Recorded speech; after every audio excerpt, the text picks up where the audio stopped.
Good morning, readers. It is release day for Shattered to Death, book number 8 in the Kenzie Kirsch medical thriller series.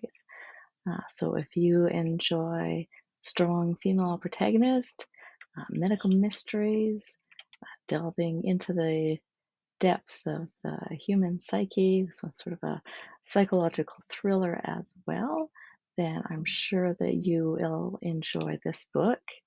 A quick description for you. As Kenzie Kirsch delves into the mysterious death of a patient, she stumbles upon illicit human experiments preying on the most vulnerable. The exploitation of those seeking solace and healing is a chilling reality Kenzie cannot ignore. As Kenzie peels back the layers of this twisted conspiracy, she uncovers a startling revelation that strikes at the heart of her own family. Prepare to be enthralled by the intricate web of mystery and intrigue. Shattered to Death will keep you guessing until the final page. You can pick that up in my e-store or online retailers starting today. Kim says, I always look forward to another story in this series because the author consistently delivers timely, relevant stories peopled with believable characters that are convincingly human, complete with positive attributes as well as fears, foibles, and flaws. Add in the riveting details of an assistant medical examiner's work with the bodies of victims who succumbed to all manner of abuse, misfortune, and violence, and you will invariably be in for a thrilling ride.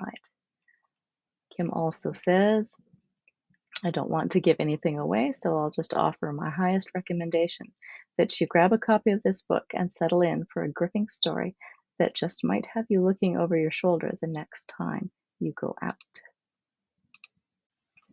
Candy says, I love this series and this book is an excellent addition.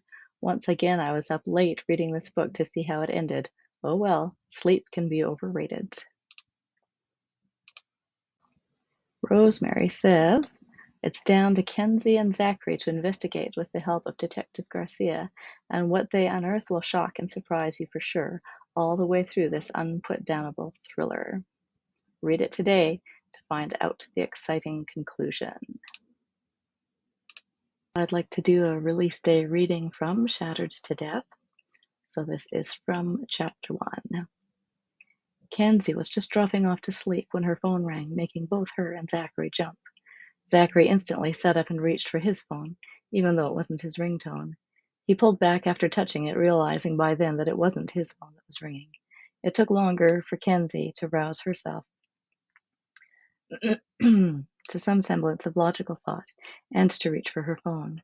Her phone was usually on silent mode so that it would not disturb Zachary at night. In theory, Kenzie would awaken to the phone's vibration on the side table and be able to silence it and leave the bedroom to take the call without waking Zachary. In reality, he was usually the one who awoke to the vibration and had to shake Kenzie awake to see whether it was an important call. But tonight, she was on call and had turned the ringer on and set her volume to high so that she couldn't miss a call out. Dr. Wiltshire had attended 2 calls in person the night before, so it was his turn to sleep while Kenzie dealt with any calls. It wasn't like a call out was an emergency. It could wait a couple of hours if she didn't answer the phone immediately. It wasn't like her patients were going anywhere, or would be more dead when she got there. She liked to get to a scene as early as possible, to take temperature readings, and to talk about the circumstances with the person who had discovered the body and any other witnesses. While most calls to the ME's office were routine, she wanted to be on top of it if it were a potential homicide, when details like an accurate time of death could become very important. The whole case could hinge on who was or wasn't around during the relevant window. Kenzie blinked hard and picked up her phone. Medical examiner's office, she answered, after confirming that the call had been routed through the ME's office line. We need the medical examiner to attend a scene. The voice on the other end was male, calm and official, but there was something in the tone of voice that alerted Kenzie that he was nervous or excited. A slight change in pitch, his breath coming faster than she would have expected. She couldn't put her finger on precisely what made him sound young and inexperienced despite the definite adult timbre of his voice. Can I get the details? Kenzie asked. Address and what happened? It wasn't a law enforcement officer. She was pretty sure of that. They had their own particular official tone, much more forceful and confident, expectation, but also a hint of the routine, of a resignation that the ME might not get there for several hours, and they would be left standing around the body, waiting for someone to show up. Person's residential care, the voice on the other end of the phone informed her, following up with the address. He didn't answer the "what happened." Got it, Kenzie agreed.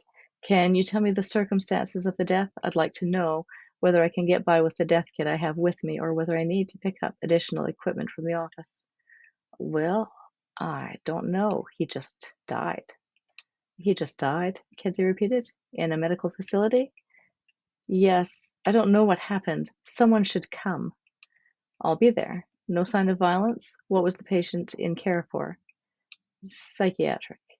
His answers were not particularly helpful, and from the muffled sounds in the background, Kenzie assumed that he was covering the mouthpiece and speaking to someone else, or someone else was talking to him, and he didn't want Kenzie to hear everything that was being said. I'll be there shortly, she promised. He hung up without any thanks or goodbye. Everything okay? Zachary demanded as soon as Kenzie lowered her phone. He ran a hand over his dark buzz cut and blinked. Sure, just got a call out, she shrugged. We both knew it could happen. People ought to pick more convenient time to die, Zachary suggested playfully. They should, Kenzie agreed, with a smile. She sighed and got out of bed, putting her phone back to the side table while she stripped off her pajamas and quickly pulled on clothes more appropriate for a scene of death attendance. Murder? Zachary asked. No, medical facility.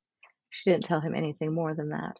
Not like she could. So far, she was completely in the dark about what had happened. Kenzie glanced out the window. In the dark was right. The sun had been down for hours. People did choose inconvenient times to die. I could drive you, Zachary suggested. He had done that once or twice before, especially if he thought she was too tired to drive or needed him there for another reason. But there was no need for him to be around in this case.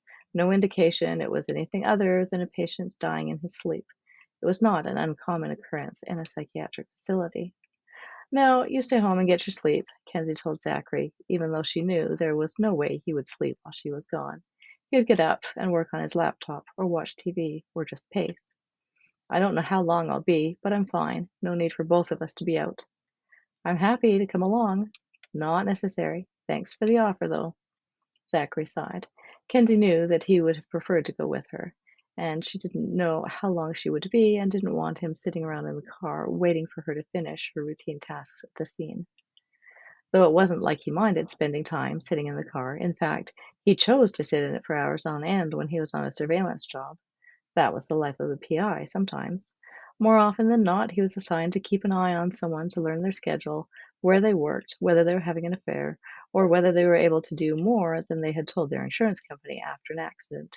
People actually lied to their insurance companies. Who would have guessed? Sorry, she told him. I doubt I'll be too long. I should be back tonight. You'd better be. I don't like you stepping out on me for these stiffs. Kenzie grinned. She finished getting dressed and ducked into the bathroom to check her hair and try to tame the wild, dark curls into something more professional. She put on a coating of her trademark red lipstick, though she knew no one but she would appreciate it, considering the circumstances. She picked up her phone and handbag as she walked back through the bedroom and got on her way. So, what Kenzie finds at the psychiatric facility is the rest of the story.